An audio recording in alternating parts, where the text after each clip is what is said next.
Hello and welcome to A Polite Notice, a single-seater podcast. We are here to yap about all things single-seater, motorsports. We're not claiming to be experts, just a group of girls with opinions to share. We're real-life motorsport friends who often disagree on the ins and outs of our beloved sports. We all love different teams, drivers, and have taken our own path into the world. We're hoping to talk about F1, F2, F3, even IndyCar, or anything else that takes our fancy. Please forgive the sound of the fireworks. We're recording this on November 5th. So without further ado, let's introduce ourselves. Hi, my name's Becca. I am a long-term Formula One fan. I used to watch it as a kid with my dad, and now I generally watch it weekend to weekend with my beloved F1 friends. I picked up a love of F2 and F3 during the pandemic, and my favourite team is Ferrari, and my genuine favourite driver is Carlos Sainz. Hi, my name is Dan, and like many of our eventual listeners, I got into Formula One through Drive to Survive. I love watching the sport. I am slowly starting to watch F2 and F3 as well. I have yet to go into IndyCar, so if anyone has any recommendations, please let me know. My favorite team is McLaren, and my favorite driver is Franco Colapinto. Hi, I'm Emma. I started watching F1 in 2020, well, the end of 2020 because of the Grosjean crash, but my family has been real life fans of F1 for ages. Occasionally watch F2, depends on my mood. I'm also slowly got into IndyCar, and my favourite team is V-Carb, different I know, and my favourite driver is Yuki Tsunoda. Hello, my name is Imane and I got into F1 a couple of years ago actually. My favourite team is Ferrari and my favourite driver is Lando Norris. Fun fact about me is I am quite very immune to disappointment. Being a fan of Ferrari and Chelsea for a long time, trust me, nothing shocks me anymore. So I would say that I've developed a very, very strong immune system.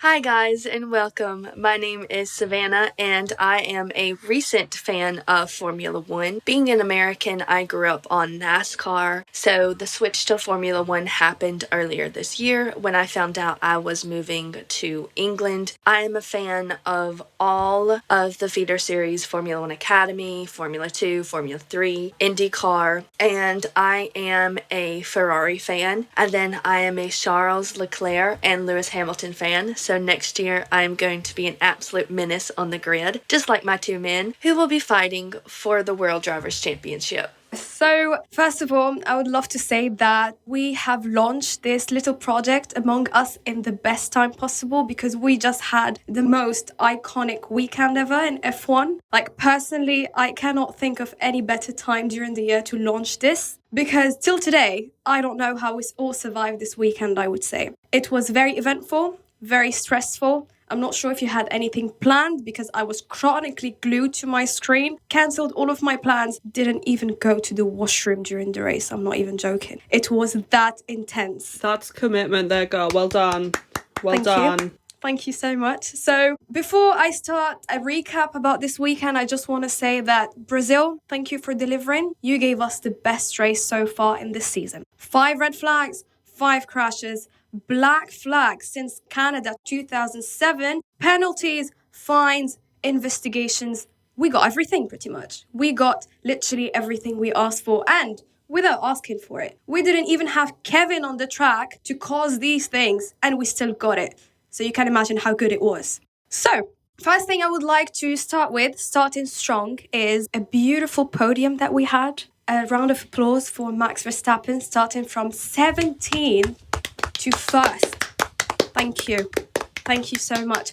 Whoever is going to tell me that was luck can just keep his opinion to himself. Thank you so much because that was pure talent there. I'm not even joking. If someone can start from 17 with a 5-grid penalty and still make it to the top of the podium, that's it. I believe this guy deserves the world championship, regardless of any other opinions. That's the first thing. Other thing to mention is the 2 and 3 podium positions of Alpine. Now, I do have my reservations about these two drivers, but trust me, that was the best thing that could happen this weekend. I have never seen two people who literally hated themselves being extremely happy just because they deliver the win. They couldn't even expect it for their team. Two people who raced together in go-kart while they were kids.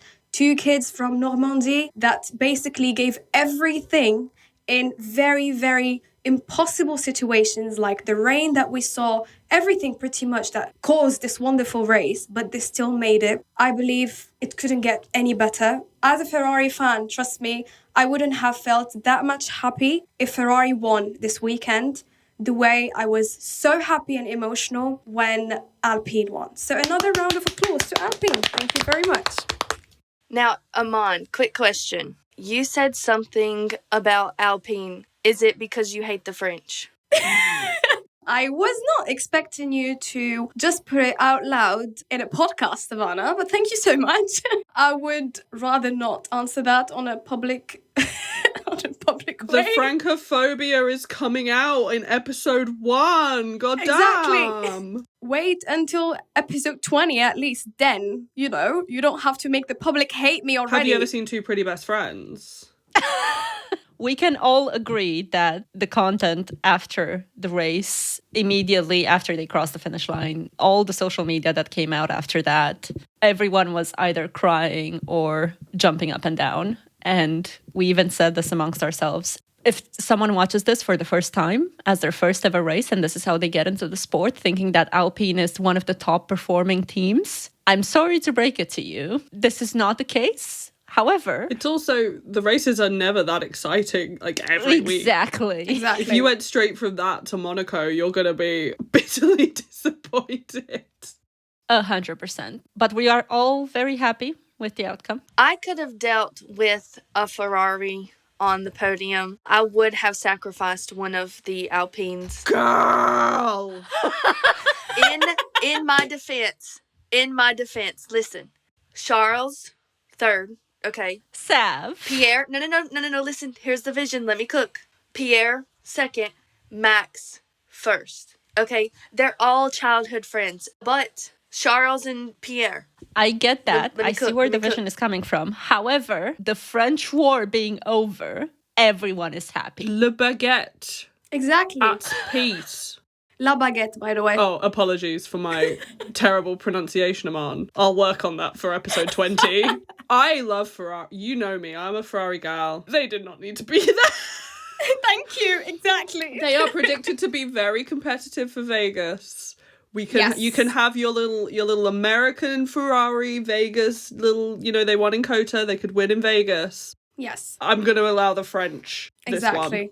Yeah, Savannah, as after exposing me about my hatred towards French, I still allowed them to be on the podium. So you can see how much they deserved it this weekend. Who's the real francophobe here? Yay! Merci beaucoup. Yeah, so I'm sure they appreciate you giving them permission to stand on that podium, Imane. Thank you for giving them that permission. You're welcome. Imane is our benign dictator. We all know this. She is our god. She's our leader. She is our international rising star. She is our thank you, international guys. rising star. Thank you so much. On that note, Yes. Imane, do you have anything else to add to your topic? Yes, a few more points I would just like to highlight that actually were quite amazing this weekend because we've seen the wonderful homage that Lewis Hamilton has done for Senna driving his 1990 McLaren car. Now, Lewis had a really bad weekend, I would say. So this particular moment he had was extremely needed for him, I would say. He didn't do well. He started 16, finished 10. His car was bumping. He didn't have the best time this weekend. He was also in pain. But I would say this moment wasn't only historical for the Senna family or the Brazilian fans, but also for him. He really needed this one for his career and also to cheer him up. We know how much Lewis loves Brazil. Exactly. He's been adopted. Nelson Piquet aside, Brazil loves Lewis. Lewis loves Brazil. We need to get my man's out. Which one? She's talking about getting Lewis out of Mercedes and into Ferrari. Did you guys see where he was like, I don't care if I place in front of George. I don't care if I place behind George. He's over it. Like, please, somebody unshackle this man. Free him. Of course, he will in a few months. Let us just enjoy the last moments of Carlos as a Ferrari driver. Please, don't spoil it for us. Please. I love that man. Rebecca might have a Williams hat already, but also she's a bit crying inside because the chilly moment. Exactly. I've also been banned from wearing it because ever since you've given it to me, Alex has crashed out of so many sessions. Franco! Our Williams fan friends, naming no names, have banned me from wearing the hat ever again. Good God. Oh my days. So it's clearly cursed.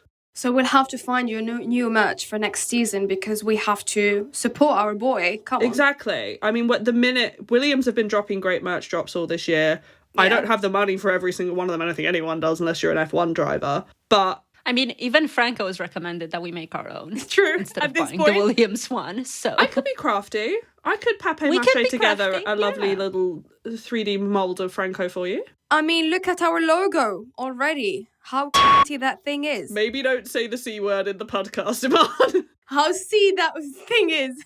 How beautiful that thing is. How brat. How brat. How brat. How demure that thing is. mindful. Yeah, we should be mindful. Alex, if you can leave that in, but just bleep out the word. Now I can say it again and be like, how mindful and demure our logo is. Those are better words. Yeah. For the F1 Association and Liberty Media, I would just like to note that we will not, cough cough, be making our own merch. Please, we will not be making our own merch. Yes, we will be exclusively making merch of each other and of former F1 drivers who are no longer under contract with the FIA, the F1 Association or Liberty Media. Thank you very much. Please do not sue. Please. We will make it. We are poor. All of my money is in the coffers of Ferrari F1 team. Oh, yes, 100%. All of mine at the moment has gone on equipment for this podcast. So please don't take any money I have left. We bought Canva Pro for this. It's going well. It's going well. Look at us. I got a certificate from Canva. She did get a certificate from Canva. We have it all pinned on our Discord channel if anyone wants to have a look at it. Yeah, true. We'll drop it. We'll drop it on Instagram if this podcast gets 100 listens. Amazing. Iman, do you have anything else you would like us to go through the highlights of for this weekend? All right, so before I get beeped out again for my very demure language, I just have a few more and a couple of points to mention. First thing is, again, we'll have to give a big shout out to Ollie this weekend because he's not a rookie anymore. So round of applause, guys. Yay, Ollie Bear! Well done. Oh, the little boy from Chelmsford. All grown up. Yeah, although we feel so bad for Kevin being sick, I would love to thank him because he gave Ollie a chance to drive the entire weekend on his behalf. So thank you, Kevin, again, for allowing our little boy to drive this weekend and do a very wonderful job in those circumstances. That's about Ollie. The other thing that would make Emma so excited in this call is I would love to mention the beautiful quali that Yuki had. Third, ladies and gentlemen. Third. Emma nearly fainted, by the way, guys. I'm not even joking because this woman...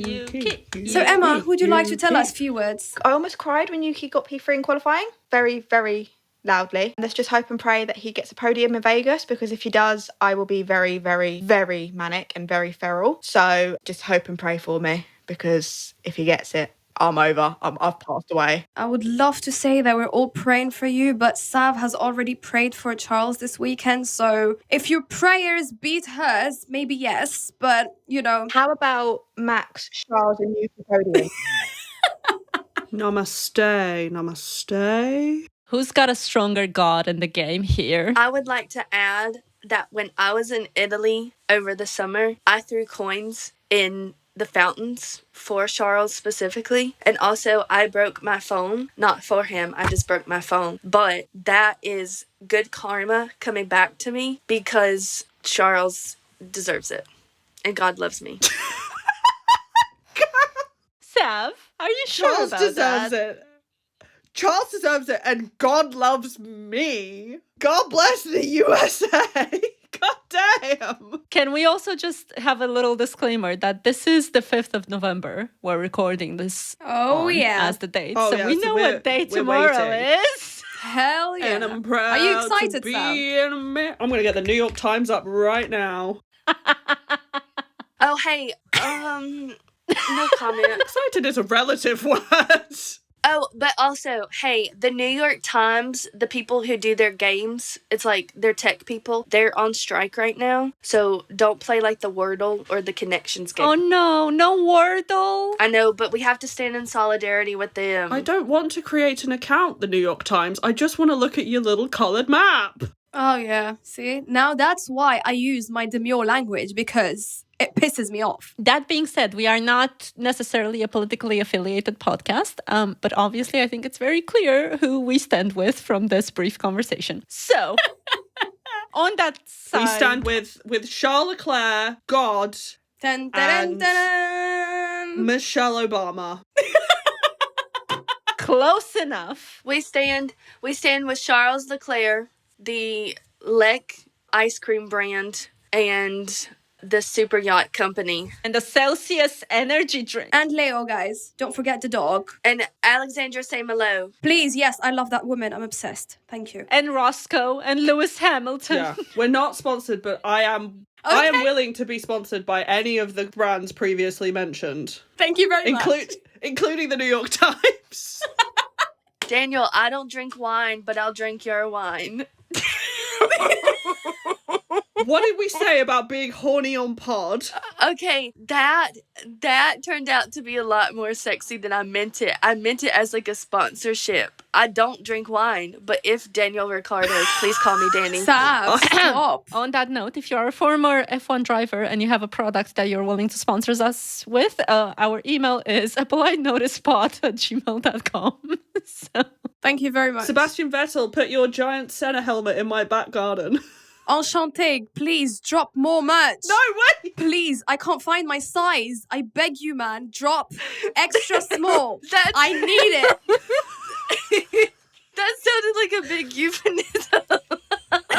It did sound like a really big euphemism. So, guys, before any other wonderful allegations, let's just go back to my last update of the day. So I left the juiciest one till the end because, of course, McLaren is more confusing than all of our exes at this point. I need to highlight one thing that Andrea said previously, I believe yesterday. The smallest man who ever lived.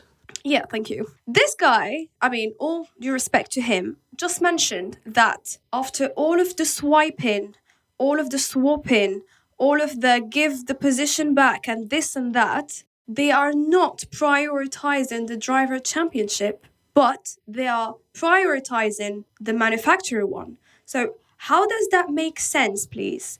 If you actually wanted to prioritize that, why would you ask Oscar to switch positions in every race or in every sprint? So I'm still confused about this. I'm not sure about your thoughts, but honestly, McLaren, please get your thing together because we need some more clarity and we need to know more about what's going on inside because these teams' orders, trust me, they're not very demure and they're not good for my mental health either. Thank you very much. As a Ferrari fan, Forza Ferrari, they're going to be World Drivers' Championship again real soon. But oh my goodness, did McLaren not make a cod's ear of both of these championships this weekend, in my opinion. If they had been sensible, used their advantages, if Lando hadn't got stuck behind George for however many laps that he did, they really could have had a good shot at both championships. Probably not the drivers as much as the constructors, but definitely the constructors. And they allowed Red Bull to make up so much ground this weekend with Max winning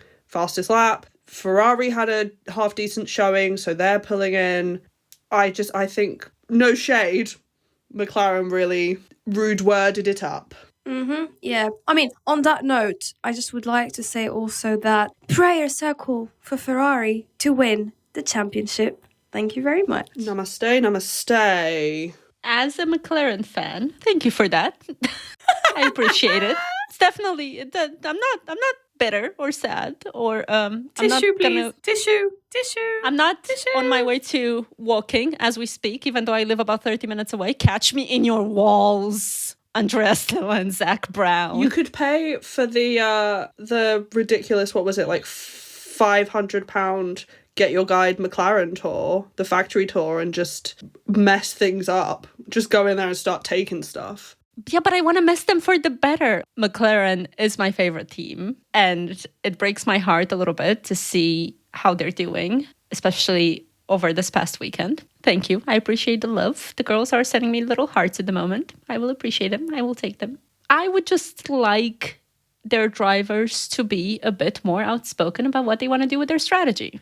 Every single time I hear that radio go off, it's always a question to Oscar or Lando. It's always putting the choices in their hands. I get it. And the manipulation. Oh my God. I get it. They are experienced drivers. I'll give them as much, especially Lando, given that he's been in that tractor for a bit longer than Oscar has. And it was a tractor up until a couple of years ago. Let's be honest. Not even a couple of years. You remember the beginning of last season with Lando's 100%, yeah. million pit stops at the beginning. Mm-hmm. It's just the aspect that they don't know the stats you're seeing. They don't see what's on your pit wall screen. They don't see everything that you've gathered as data or from previous races, from sim racing, whatever the case might be. Don't let them make that choice. Be decisive in your strategy. Be good engineers. Don't put it in your driver's hands. They're not going to know the second thing about what they might want to do next. They're in very high-tension environments. They are very level-headed, I'll give them that, but just make life a little bit easier when they're driving more than 200 miles an hour, please and thank you.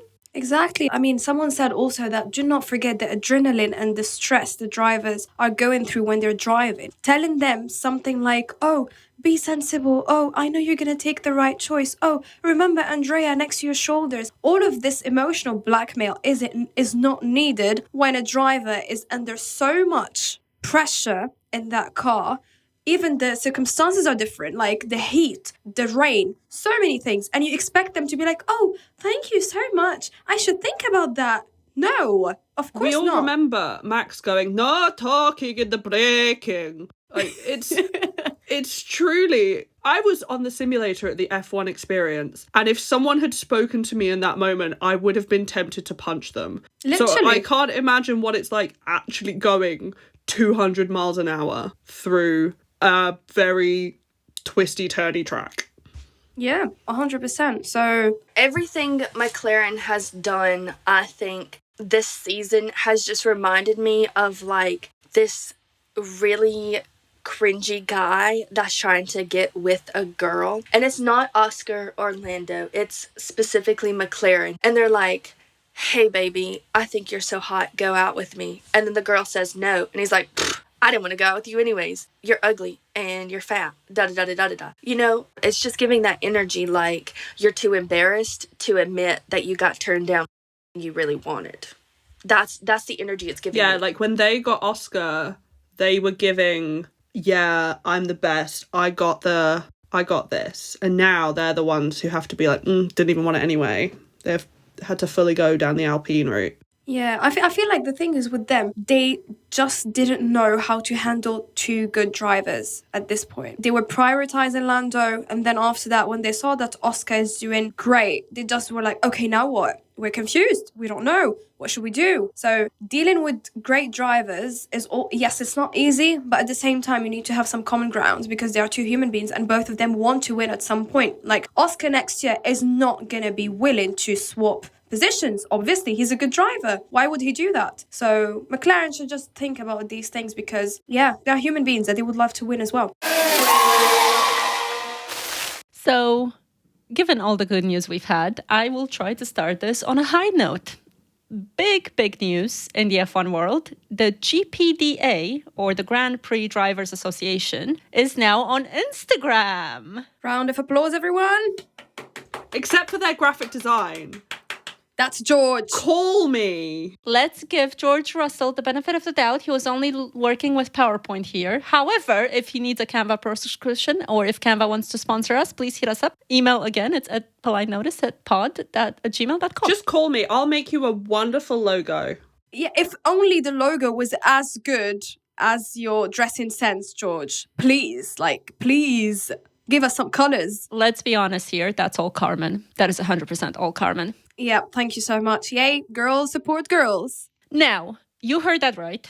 These drivers have decided to band together quite publicly this time around. We know that the GPDA has been around for quite some time now, but never in the public eye. We've never seen an Instagram account or an official statement from them in quite a while. And it's extended a little bit as well. For those of us who don't know what it is, the timing literally couldn't be better after a chaotic weekend that we've just had in Brazil. So, given the absolute mayhem that we just saw, let's have a bit of a quick background into the GPDA. It's specifically, as it stands by the title, the Grand Prix Drivers Association, specifically Formula One drivers in this case that we're referring to. So this group will let drivers join forces to tackle anything that messes with the safety or the heart of the sport. Basically, when they aren't happy with regulations, track issues, or even big FIA changes, they make sure their voices are heard. And this is usually when we know we need to listen, especially with a public account such as this one. Support unions, pro-union, Let's do it. Yes. Pro-workers' rights. Even millionaires deserve a union. Oh, maybe not.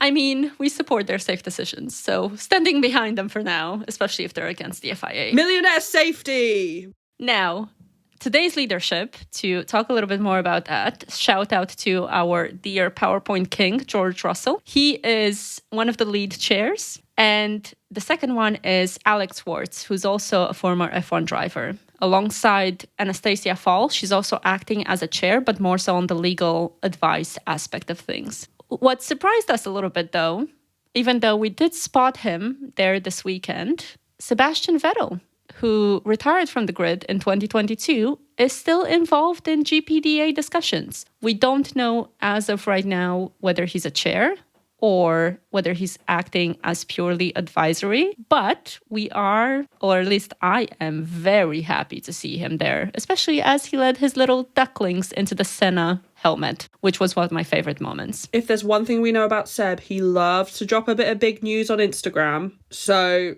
maybe we'll get another black and white hostage video announcing what his role in this whole thing is. Also, if anyone is a new parent, I would love to send you to Seb to teach you some parenting 101 because everyone on the grid is his child. So I wouldn't expect anyone better to run this group apart from him. He said everyone's a Ferrari fan. I say everyone's a Sebastian Vettel fan. Thank you, period. 100%. We stand with you, King. Now, let's talk about some of the greatest hits that the GPDA has had so we get an idea of maybe what's about to happen post-Brazil. Hit us with the mayhem, girl. Hit us with the mayhem. It has a long history of stepping up when things get sketchy in F1 or purely just because of the FIA, as we've all seen. Case in point. Now, it was founded in 1961, so it's still quite young when you think about the whole history of the sport because it hasn't been there throughout the entirety of the F1 history that we've all seen. In the 60s and the 70s, Jackie Stewart, one of the original GPDA founders, he pushed for better safety and even led a race boycott at Zolder in 1973. Uh-oh, we crashed into some wrong information. When I said that Jackie Stewart boycotted a race in 1973, I actually meant 1972 at Zandvoort. He actually ended up retiring in 1973, so that wouldn't have been possible. Over very dangerous conditions. Now, we're talking about the 70s here. Back then, safety was barely on the F1 sport radar. However, we know it's gotten better since then. Let's fast forward a little bit to one of my personal favorite moments in 1982. Now, we had the Kalami strike, and I personally want to see it again. I loved that little sleepover moment. I would like to see what happens if you stick them all together again, boycotting a race in a huge-ass millionaire house, or even, you know what, let them not splurge. Get one of those Monaco penthouses, only on a single floor. Fill it out with airbeds. I have 2 they can borrow. I'm happy to hand deliver. Oh my god, can you just imagine the pajamas? Oh my god, all of them wearing matching pajamas. Good god. Becca has 2 things. Imagine the smell of 20 men in a room. I don't trust it. Oof. And invite me. Oh, please. I will cook for you all. I'm not enabling the idea that women only watch F1 for the attractive men. No, I'm gonna cook for them. We're gonna make TikTok. We're gonna make TikTok make trends. content. Thank you. We're gonna record an episode. I'm Thank gonna go you. up to Alex and I'm gonna say, "Who's your favourite cat?" Oh yeah, exactly. We can go to Yuki for Emma and ask him to marry her. Also, if any Alex and Max, if you're listening and you need a cat sitter, hit me up. I am excellent. I have great reviews and I know how to give medication. She does commute to Monaco from London. Also, when we're talking about Monaco, you said they don't have to splurge. Just, a little penthouse in Monaco. Can you find me a cheap little Monaco penthouse? Baby, let me know what your splurging and not splurging is. Because just a little penthouse in Monaco. Maybe the ones that I've seen don't necessarily look right. But what I've seen, especially from the quadrant videos that Lando does sometimes with his company and with his partners, it looks to me like it's on a single floor. It might have floors, but that's why I'm saying a little one. Like, if it's a single floor flat, that's huge. By all means, that's still... Guys. It's the concept of not splurging that's really getting me. And also, do not forget, Alpine has just won around 50 to 60 mil. They can fund this entire event and invite us too. So if they want to splurge, please do that and invite us. Ryan Reynolds, sponsor the pod. Twitterals. Ryan Reynolds, you've sponsored Alpine. You can sponsor us. Also, Travis Kelce, if you're listening, my guy, I love you. I have a shrine of your future wife up on my desk right now, please. Right, this is not becoming a Taylor Swift thing. Okay. End of sentence. Oh, come on. Okay, unfortunately... Fortunately. Oh, come on. How many everything Swifties? is a Taylor Swift How thing. many Swifties? 2 or 3? There's 2 in this podcast. Right. So... You're outnumbered, outvoted. Sorry. I still love Mother. Who's the father? I will get pregnant just to make it 3, just to spite I you. think we're going on a tangent. We're going on we've got to think of a funny answer to the question of who's the father, though. Hang on. Come on, everyone. What if? Go ahead. Charles?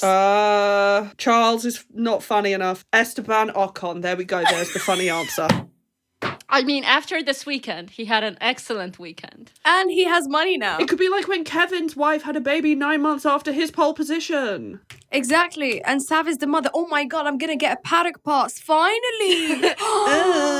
Good. So I will say one good thing about rich men is that they usually all have the same type of white blonde. Oh, you women. fit the criteria. Yeah. I'm happy to dye my hair at this point anyway. I think we can pull it off.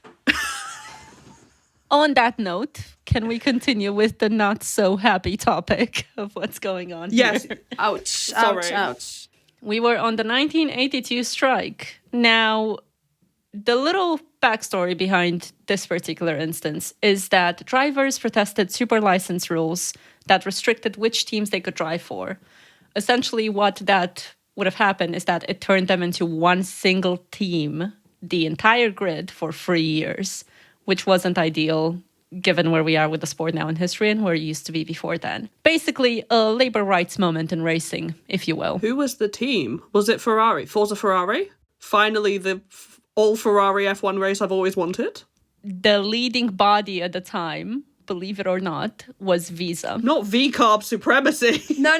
You mean AKA Racing Bulls, because that's the new name of 2025. Now, the final honorary mention, and the most recent one, if you will, is in 1994 for the San Marino Grand Prix. This was a tragic weekend for many reasons. This was when Ayrton Senna passed, but also when, thankfully, the day before he did, he approached the GPDA and demanded that it was reformed again by drivers like Michael Schumacher leading the movement at that time, just to demand safer track standards, which led to many of the safety measures that we see in today's racing.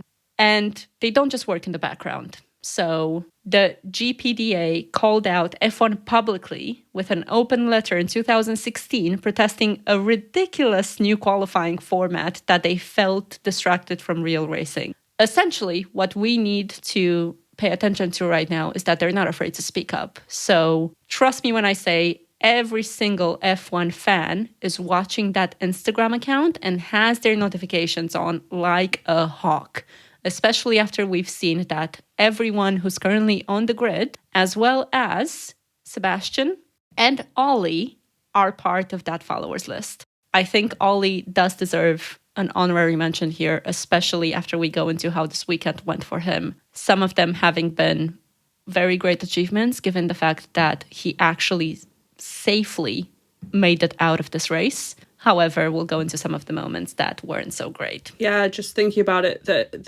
the association's got a lot to chat about after this weekend. It was a very fun race, but it was a scary race at times. Now, if we look at the reason why we want to pay attention, which was just this race for the past weekend, let's talk about Brazil 2024, which was insane. Very entertaining at times. However, we're talking about a weekend that had 5 red flags, a black flag, the first one we've seen since Canada 2007, conditions that made everyone on the grid pretty nervous, even scared for their life at times, and we've seen that. So here's how we've seen some of our drivers handle that, and I'll let the girls chime in whenever they want as well. Savannah, say the red flag joke. 5 red flags. Do you mean my dating history? Hey! Slay that one. Slay, and slay. So the first thing from this weekend that I want to discuss that I think is going to be very high up on the agenda is the bouncing, and not the fun kind in a castle. Fernando saying he was just doing this for the mechanics, Lewis talking about the pain in his back. Obviously, they're the 2 oldest drivers in the grid, but they're not exactly geriatric. So I don't know about you girls, but I thought that was appalling. Yeah, I think Imane was just about to say about Ollie with his radio. That got, I think, a lot of people, because a 19-year-old saying that he think he's going to die, that I think tops a lot, because you can talk about like Fernando Alonso and Lewis Hamilton with like their issues with the bouncing, but I think the main needs to be is a 19-year-old who hasn't really driven in those conditions saying he's trying not to die. I think that needs to be talked about more than anything as well, because you have Franco Colapinto and even Oscar, who hasn't really driven in those conditions as well, where you have more of the other drivers who have. You have like Lewis Hamilton in 2008, where he won Silverstone, I believe it was. You have Brazil 2016, where Max did a brilliant coming back from whatever he came into to second place, I believe. So you have like those drivers who also were talking about the weather and how extreme it was getting. Like we need, like, they need to talk about that as well, I think, because it's unacceptable, because some of these aren't even fully grown adults yet. Got Ollie, who's 19, Oscar, who's 22, 23. So yeah, I think it's also the fact that we saw very experienced drivers, people like Fernando. Lance has been in F1 for several seasons. Carlos has been in F1 for several seasons, who had multiple crashes. These were not normal wet conditions. And I think the fact that the FI didn't put in the mandate for full wets at all, from what I remember of the weekend, correct me if I'm wrong, was insane. Because how many drivers need to slide off the track?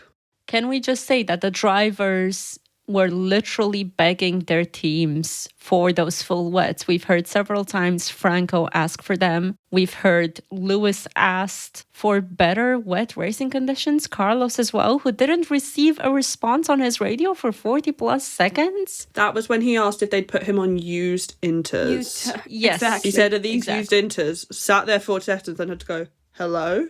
Ricky, hello. Hi. Call me bestie. It's me. Hi. Adapapa. Oh, I love some good scat. Gibbity bop bop boop. Now that we've mentioned some of the driver reactions, Just one more thing to mention. Sorry about that. It's just, even if we do not think about the drivers, we should think about the entire team as well. Like the mechanics had to fix so much damage just because of the track and of course the rain. Like I would never be able to thank them enough, and the entire team wouldn't be able to thank them enough. Like we saw the frustration on their faces during the race of the short time they had, the short notice they had, and they fixed literally everything beside Alex's car. So these people, seeing their hard work like go just like that, is also like, I feel for them till today. Petition, GoFundMe, get those Williams mechanics a spa weekend. My goodness. In the Monaco spa, in the Monaco Or house. a pint, yeah. Petition to get them a little penthouse in Monaco.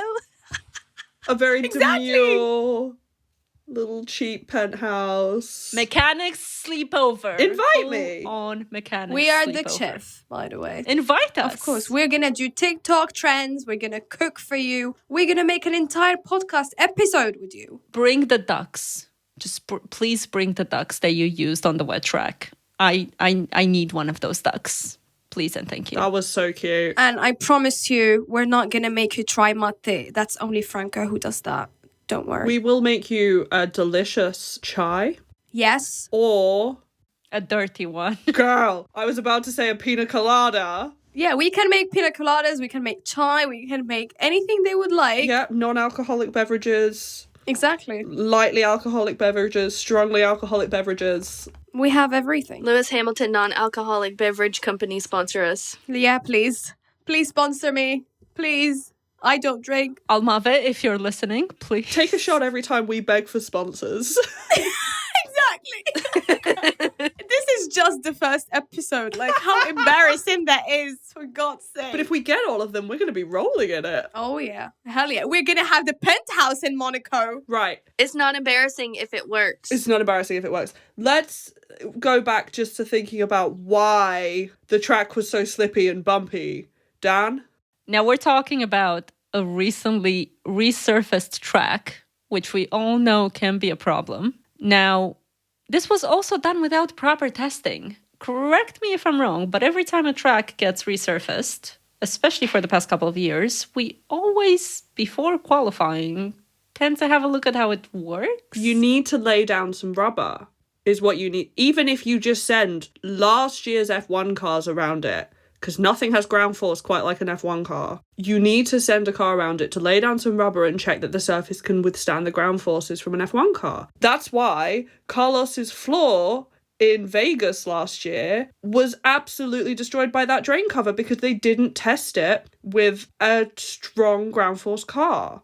And the same sort of problems have appeared here, where they didn't layer down any rubber on the track before. Even if they'd only laid down a couple of layers, it may well have been washed away. There are a few driver reactions during the actual race that just made me realize how serious of an issue this was. Obviously, we were all in front of our screens. We all were even on our phone during the race at some point, and we felt like we were watching 3 different races back to back. It was a very long day for us as fans, but an especially longer day for the drivers and their respective teams. And to be completely honest, I'm kind of happy that it was a very long night for the stewards, considering they made the decision 100%. to go ahead with this race. Exactly. I mean, if we were tired just by watching, imagine them driving 69 laps, and then the sprint, and then the quali, and then sprint, quali, and practice. Like, I remember Naomi said that she had to be on the track by like 5 a.m. If journalists had to be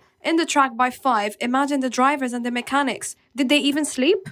I guess not. We also Esteban's 4:30 a.m. alarm, right? And I firmly believe that's what enabled him to win this race. Oh, yes. It was only one alarm. Who does that? How does that man function? I have at least 10 if I have to wake up that early. But he did was it. doing the Max Verstappen technique of just running on no sleep.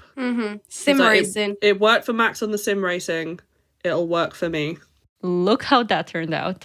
Now, a few reactions that genuinely had my heart in my throat a little bit during the race. 2 particular ones. Obviously, honorary mention to Franco, because I have, for the first time in quite a long time, cried during a race.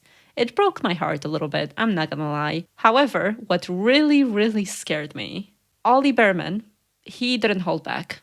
He said very bluntly on the radio that he was basically just trying to survive and asked his team to push the FIA for answers. He asked his engineers, why is this race going ahead? Are you seeing the track conditions? I have no visibility. I am genuinely scared, slightly paraphrasing here, but that I'm going to die. The youngest driver on the grid, I'm not mistaken about that, I think. We are talking about him breaking out of his rookie season, taking over an entire weekend. Again, I feel for Kevin. I understand why he couldn't do it. But I am so sad for Ollie that this was his first experience of a proper Grand Prix weekend, because I promise you it gets so much better than this in much safer conditions. So if there's anything else that we can learn from this, it's the fact that even though you're genuinely worried behind that wheel, we all appreciate your efforts. Exactly, and let's not forget that he did really good this weekend. He didn't crash. He finished 12th. I mean, after all what they all went through, he still did so well. So I feel like they really should take whatever happened this weekend into consideration. Talking about Ollie, I don't know if anyone saw his post on Instagram, but he said he had a really tough, long day. Too many mistakes from my side, but we'll try and take the positives from it. And I think that's so heartbreaking, considering what he was saying and how he is clearly struggling with the conditions and then also blaming himself. That's really hard. So I think he deserves mad props. Not only him, Franco as well has apologized to Argentinian fans that traveled all the way to see him. By the way, all of the flights have been booked. It was fully booked from Argentina to Sao Paulo to watch him. And he felt basically that he disappointed them. But it wasn't his fault. It wasn't clearly his fault. This guy was just pushed into this season and they just told him, you know what, this is a car, drive it. So I really think the FIA and everyone else should think about the conditions the drivers are going through. This is also the closest thing he had to a home race. And the fact that even himself on the radio was actually asking his team, begging them for wet tires, as the track was practically underwater. He actually begged before they finally red flagged the race because of his crash, which shows just how close they were all pushing it. He continued to beg for those wet tires. Yeah, I mean, like, you can imagine how hard it was for both very experienced drivers and also drivers whom you have seen for the first time on the grid. So I believe it was quite heartbreaking and quite hard for all of us, not only the fans, but for the team as well. Like, I still feel so bad for the mechanics because I don't think they get enough credit on what goes on the track, because especially the Williams mechanics, like, these people were like magicians. They could literally just repair that car in a matter of 4 hours, and guess what? Crashed again. I'm not blaming Franco in this. I'm not blaming anyone. I'm just saying that, trust me, mechanics might be doing literally double the work, if not even more. 100%. The second message in particular that scared me, and just because I've genuinely never heard him sound like this, was Oscar. Arguably the most calm young driver we've seen on the grid in quite a while, and so tactical and so put together and so technical about his terminology. He knows when to make decisions. He knows when to call his engineers out or even disagree with them, and we've heard that on the radio as well, even during the race. He is just the pure definition of calm in a very tense environment. The fact that he sounded genuinely worried on the radio, saying that they either needed better tires or a red flag or to full on stop the race because he couldn't see well enough to control the car. Even us ourselves weren't able to see the track at times when they were doing aerial views. All that we were seeing was the rain, but what looked to us, at least what looked to me, like smoke. I wasn't able to see where a car started. The spray coming off those back tyres was horrific. Like the onboards and the helmet cams, you could see nothing. Thank goodness some of those drivers have driven that track several times and you could just about see the backlights from the harvesting of the energy harvesting. But oh my goodness, how scary. Yeah, I mean, I just didn't want drivers to overtake at all because of how scary it was. No, it did look very scary, and we know that these drivers have trained their entire lives. They're the only 20 that can do what they do right now. But still, even with that level of skill, it's still scary. I can't even imagine being in a car that has a roof in that weather. I would pull over and I would cry. Like, I would literally pee my pants. It would scare me so much. So to be in a car with no hood, like just a little suit on and a little helmet, like the helmet doesn't even have windshield wipers, y'all. Okay? Like, it's literally, the rain is going down their shield and they can't see. Like, I would have been so scared. No, I 100% agree with that. I don't think I've ever been I haven't had my driver's license for many years, maybe for about 2 to 3 years. I don't trust myself in any conditions besides very clearly light outside and just very clearly neutral Are environment. you sure you should have your driver's license? Listen, it's fine. I haven't used it that much. It's okay. We're fine. As the one of this group who drives the most, can you let me know when you're on the road so I can not be? I will send you my live location at all times when I'm in a car. I promise. Yeah, and license plate. Yeah, I don't drive, Becca, so you don't have to worry. Here's one thing I'm sure of. It's that I shouldn't have a driver's license. Agree. 100% agree. Best thing you've said all day. But We all agree with that, Savannah. I cannot explain to you how much. thank you. I'll stop there. We love you, Sav. Just remember that. Again, I don't want to go into too many of the sad notes from this past weekend, especially given the fact that it ended very, very happily for so many of us. Loved Pierre's hula hoop moment. I would like to take that as a live picture and have it constantly as soon as I leave the house to work, just because it'll make me very happy. It'll keep me happy throughout the day. He very much let his intrusive thoughts win, and we love that. All of that being said, after all the bumps, all the breaks, all the red flags, all the crashes, teams took on some pretty big repair hits after this weekend. We all know that racing isn't cheap. We might have an idea of exactly how expensive it is, whether that's we go to spectators or as fans at a Grand Prix. But the only reason why everyone contributes so much money into the sport, it's because safety issues on a risky track make that cost so much higher. Putting together those cars, it's going to be a bit of a nightmare for mechanics, especially coming into the Las Vegas Grand Prix. The one thing that I would like us to take away from this weekend, going back to the initial point, we finally really all kind of realized that the GPDA exists again. It hasn't really said much for the past couple of years.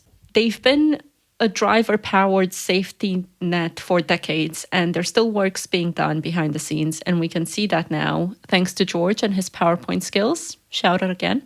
Now that they're going public on a social media account, we're probably going to hear more directly from them on safety and racing standards, and maybe we'll get a look at what we're expecting them to work on next, or what their thoughts are. I wouldn't mind whether that's George I'm hearing from, whether that's Seb. I would just like to see, with this Brazil GP craziness, the GPDA is bound to ramp up its efforts to keep things safe and fair to all of their drivers, and how they're going to do that through Instagram in particular. If I see a live, I'm the first one there.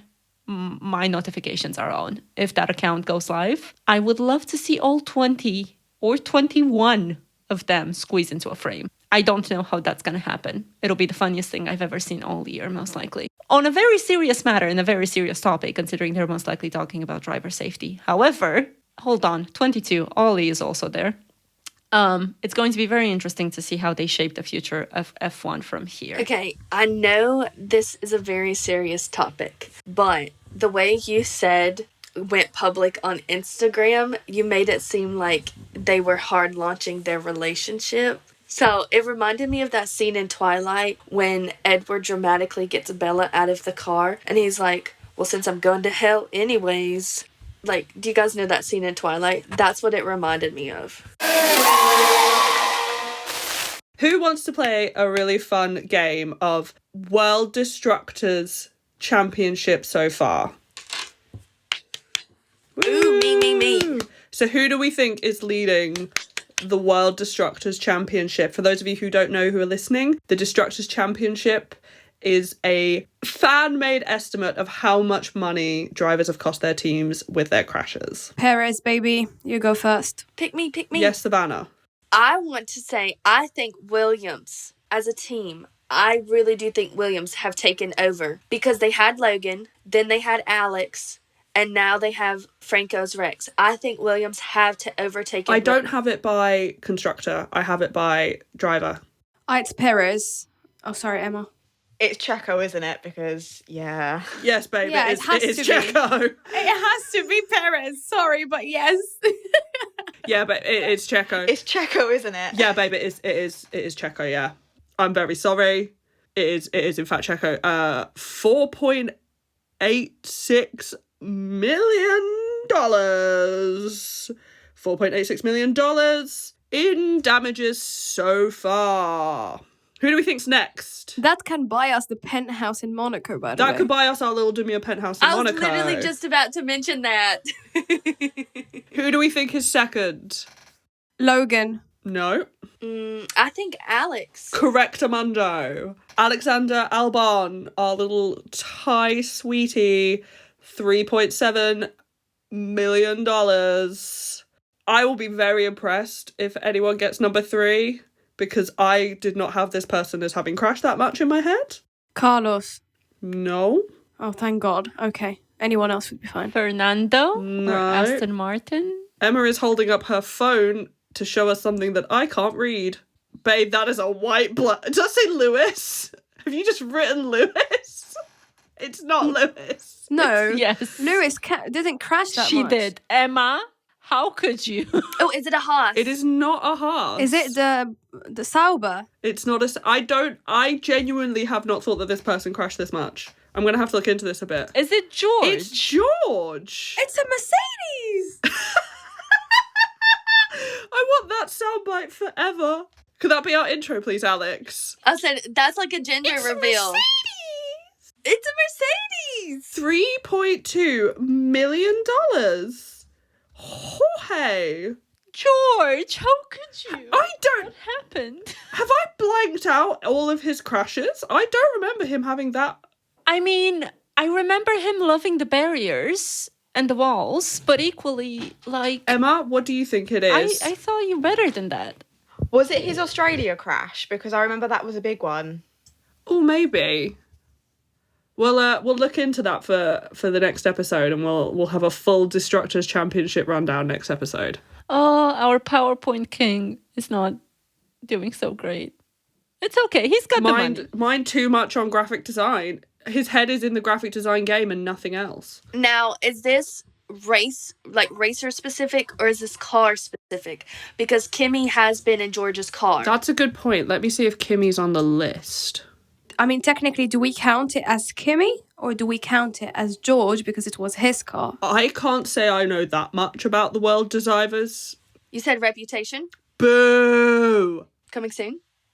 Boo! So Kimmy is not on the list. Ollie Behrman is, because he drove Carlos's and Charles's car, but Kimmy does not appear to be on this list, so I think some of George's damage may be from Kimmy.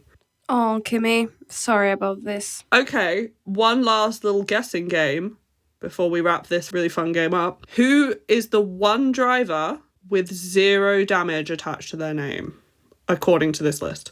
Bottas. Wrong. He is equal 21st. Oscar? Wrong. Emma?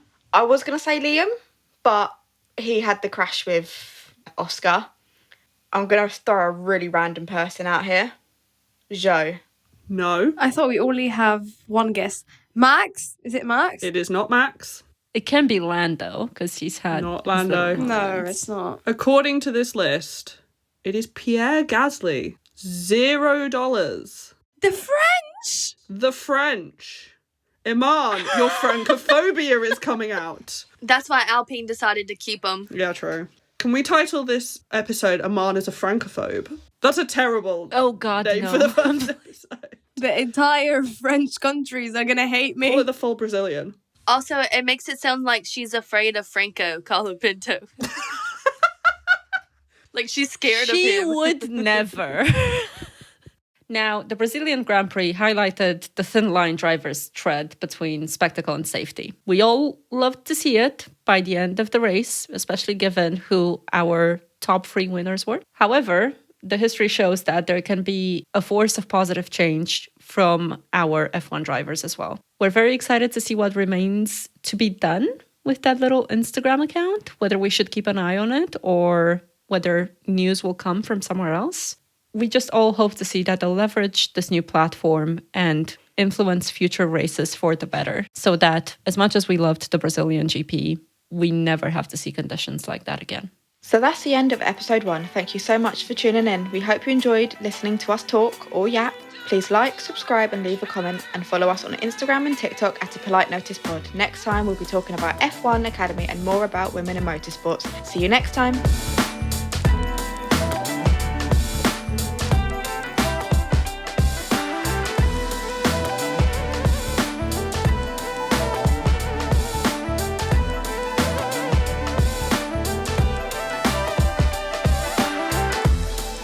This has been episode 1 of A Polite Notice podcast, a Polite Notice production hosted by Daniela Stan, Emma Cheshire, Imane Morabet, Rebecca Jones and Savannah Lenz. Research by Eleana Cheshire and audio editing and technical production by Alex Vasile.